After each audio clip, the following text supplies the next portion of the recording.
Bonjour, voilà, je viens juste pour faire une petite vidéo complètement à l'arrache et absolument totalement improvisée, puisque normalement, si vous avez suivi un petit peu, il y a la nouvelle édition de Malifaux qui a été annoncée.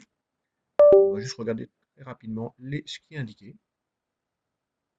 Donc, vous avez quand même une vidéo, on a commencé par une vidéo dans laquelle on voit des nouveaux artworks de pas mal de personnages, ainsi que des personnages qu'on n'a pas vraiment reconnus.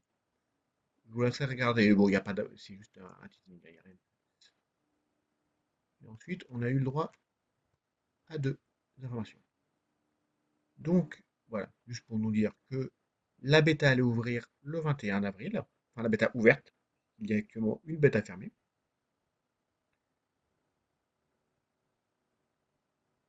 C'est juste du blabla pour expliquer un petit peu ce qui se passe. Ils veulent réduire le temps en fait, surtout, parce que c'est vrai que les parties durent souvent 4 heures et que ça embête un peu. À titre personnel, je pense que même si effectivement le jeu est long, une grande partie de longueur provient du fait que de la part des joueurs, moi y compris, hein, je ne vais pas dire que je suis un peu différent des autres là-dessus, donc que la part des joueurs prennent du temps pour réfléchir à la moindre de leurs actions, puisque chaque action a un énorme coût. Mais bon, voilà. On va voir s'ils arrivent effectivement à tenir à, allez, soyons fous, 2h30 pour les parties casual. Donc là, on a eu plusieurs informations. Donc, effectivement, il va y avoir des choses qui vont comment disparaître, c'est-à-dire qu'il y a des personnages qui vont disparaître. On en a une liste, je vais vous la montrer. Des personnages qui vont disparaître et qui vont servir de proxy. Et c'est là où on va voir quelques informations intéressantes. Moins parmi ce qui est. Voilà. Donc déjà, lorsque ça disparaît, contrairement à la V3, il n'y aura pas de Deadman Hand.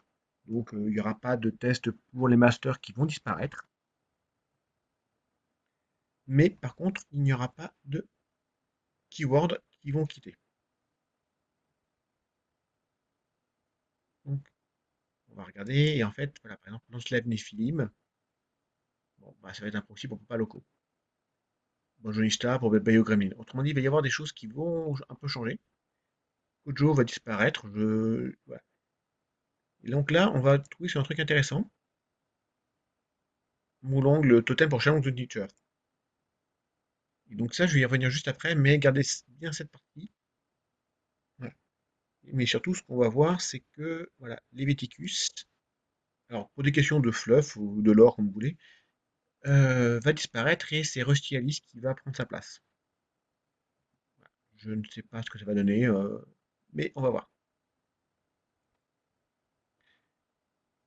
Donc, il va y avoir aussi une bonne, voilà, comme on l'a vu dans la précédente vidéo, une structure, des sculptures qui vont changer. D'ailleurs, au passage, c'était où? C'était sur les. Non, c'est les Rottenbell. Rottenbell sont des proxys pour Dead Oxy. Donc les deux figurines qu'on avait du mal à différencier, bah maintenant il n'y en aura plus qu'une. Il y aura aussi, voilà, plus de. Même s'il y a encore des. Ah, comment dire? En gros, il va falloir changer les factions. Je crois qu'il n'y aura plus de double faction. Des doubles keywords, oui, mais des doubles factions, non. Alors, il va y avoir euh, deux livres. Voilà. Les règles et les règles compréhensives. Je ne sais pas encore comment ça va donner, mais grosso modo, je pense qu'ils disent qu'il y aura plus d'exemples dans les compréhensives. Il faudra vérifier. Cas de, en cas de problème, ça sera les règles strictes qui seront évidemment qui ont la priorité. Donc, il va y avoir de nouveaux starter sets. Donc, 14 modèles préassemblés. J'ai un petit peu peur. Enfin, euh, mais après tout, il y en a eu enfin, c'est pas plus préassemblé, mais il y avait un starter set que j'avais présenté pour la V2. Donc, à la limite, c'est une bonne chose. Donc, je ne sais pas vraiment. Ouais, oui, il va y avoir des changements. Voilà, il disait que donc le starter outcast va partir chez les Explorers. Et enfin, syndicate, mais voilà, les Explorers. Par contre, Angel Hale et Blood vont aller chez Outcast en tant que versatile. Et tandis que Silas va devenir un master. Donc, c'est un peu comme le début de la V3 où il y avait eu des changements de faction. Bah là, il y en a encore. Et il serait pas impossible qu'il y en ait d'autres. Alors, pour le packaging, ça va changer. C'est-à-dire qu'il n'y aura plus cette infâme, enfin, ces boîtes de deux masters et deux masters et un enforceur dans lequel on a souvent une des figurines qui sert à rien, ou si on voulait deux masters avec les deux figurines. Bref, c'est fini. Et donc là, il donne l'exemple avec le Dreamer, et c'est là où on va tomber sur un truc intéressant. Donc il y aura le Dreamer avec l'Ange Bibite, Coppelius et 3 Alpes. Il y aura aussi une nouvelle boîte avec, d'ailleurs je me demande si c'est pas la même, c'est la même qu'en V3, je me l'impression. Le Dreamer Insomniac, l'Ange Bibite Restless, donc on voit qu'il y a un titre, 3D Dream et 3 Stitch Together. Qui veut dire qu'en gros, ça va être relativement facile pour avoir tout le mot-clé. Alors, et justement, il explique que tous les mots-clés n'auront pas un titre différent pour les totems. Et si on suit ici, on peut voir donc que chaque master aura donc son totem, comme maintenant, et très probablement un totem différent en fonction de la version. Quand c'est le même totem, ça sera un titre différent. Ça sera peut-être la même figurine, peut-être une autre, peu importe. J'en sais fichtrement rien. Mais voilà, donc il y aura de l'Orchampibit, il y en aura peut-être d'autres qui auront les mêmes, enfin qui auront un titre, et tandis que d'autres auront des choses totalement différentes. Moulong, par exemple, pour Shenlong, alors qu'il a, donc le teacher n'aura plus les aspirants. Par contre, le 1 les aura peut-être encore. Probablement, je n'ai pas vu. Mais ça, donc il y aura des changements de règles, il y aura des. Mais le cœur serait toujours le.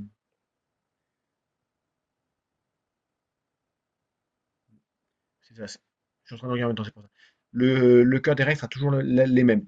Il y aura toujours les cartes, il y aura toujours les mêmes déploiements, donc il y aura peu de choses qui vont changer à l'extérieur, mais bon, on suppose qu'il y aura quand même pas mal de modifications pour que ce soit plus rapide. Et puis ils vont vendre, alors ça c'est intéressant, enfin, pour un an, ils vont faire un peu comme ce qu'ils avaient fait au début de la V3, c'est vendre des figurines un peu à part pour ceux qui ne veulent que les figurines et pas forcément les sculptures. Ce qui se comprend tout à fait. Et on aura également des factions de pack avec toutes les cartes, comme à chaque changement d'édition, ce qui est une très bonne chose.